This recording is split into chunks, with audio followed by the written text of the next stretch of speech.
When I first came in to recovery, I was crazier than a lunatic. I was a lunatic. Once the booze was gone out of my life, I became very angry, very enraged, very lonely, very emotionally unstable, mentally unstable. I was crazy.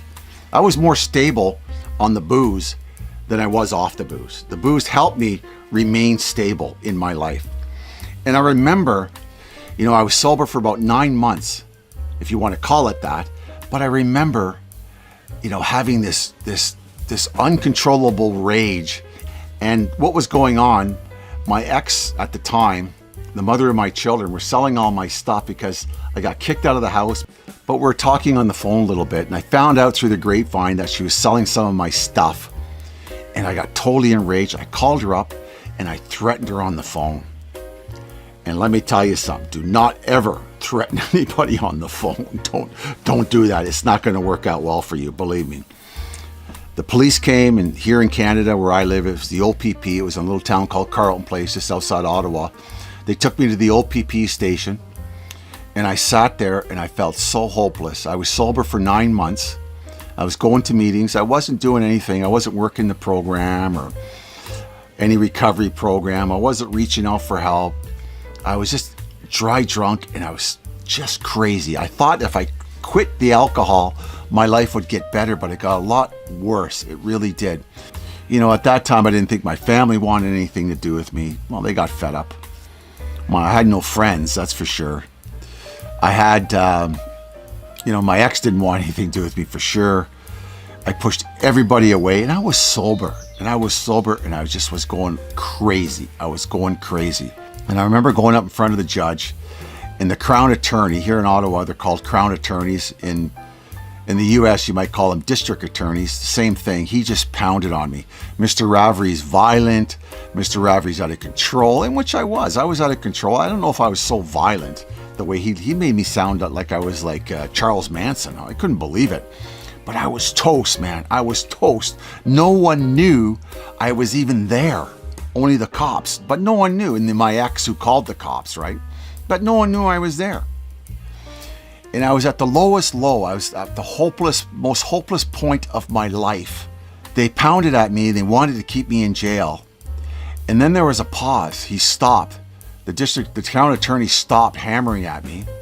The judge paused the court, and this little guy, I'm not kidding you, this little guy came up to me, and he looked like Danny DeVito.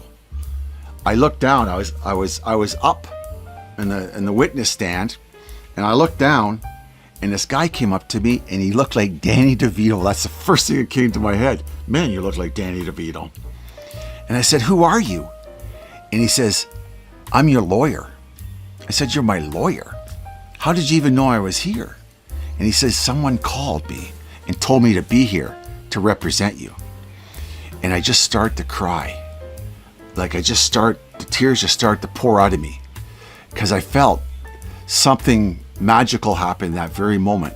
Even in my worst state of my life, my lowest, the odds all stacked against me. Like I was going to jail. Somebody out there, I don't know if it was one of the cops, my ex, a stranger, I don't know who it was, saw something in me that I couldn't see in myself, and called this guy, this lawyer. And he says, "I'm going to get you out of here, Terry." And for first time, like I said, I regained a little bit of hope and a little bit of faith that there was a higher power, and somebody out there cared enough for me to help me in my most pathetic time. And you know who it was? It was a guy who looked like Danny DeVito. And he said to me, "I'm going to not let them keep you in jail. I'm not going to let that happen. You're going to get out today." And I was like, wow, really? That's going to happen to me? And he says, "I'm going to do my best." So they went back and forth on, my personality and my behavior. And it wasn't that great. I might have considered keeping myself in jail for all the nasty things I did and said.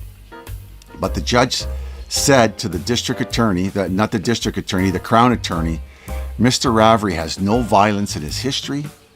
He doesn't really even have a criminal record. I see no reason to keep him in custody." And he turned to me and he read me the riot act again.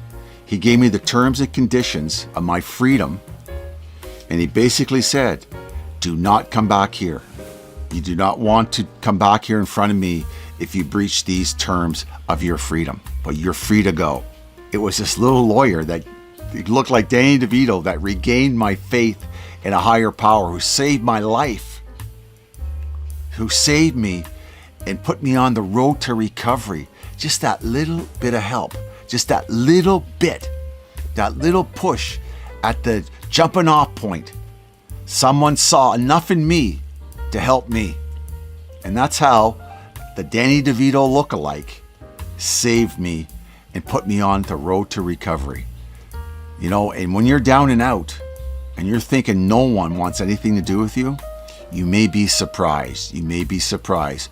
There's a lot of people in your corner rooting for you to get better, to get sobriety, or get away from that addiction and have a full and happy life. Just like, to this day, I don't know who it was. To this day, I do not know. I know it wasn't the court.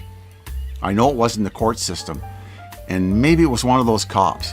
But anyways, doesn't matter who it was now. That's 30 years later.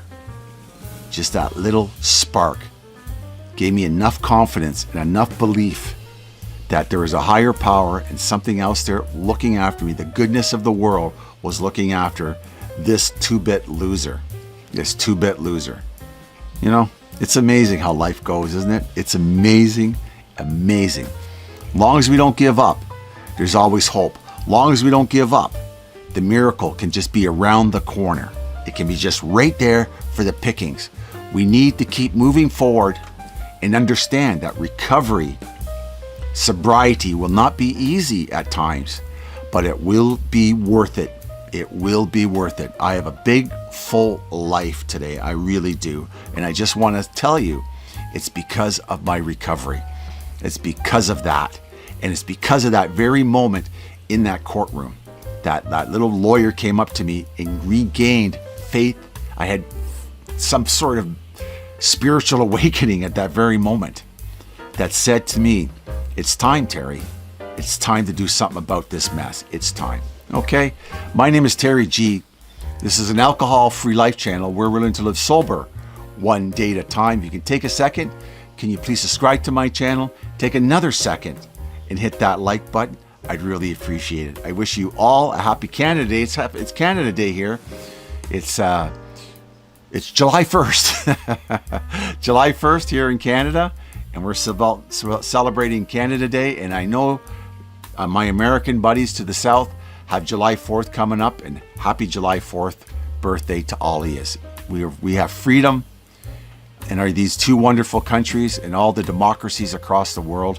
I wish you all a great and sober and loving day, okay?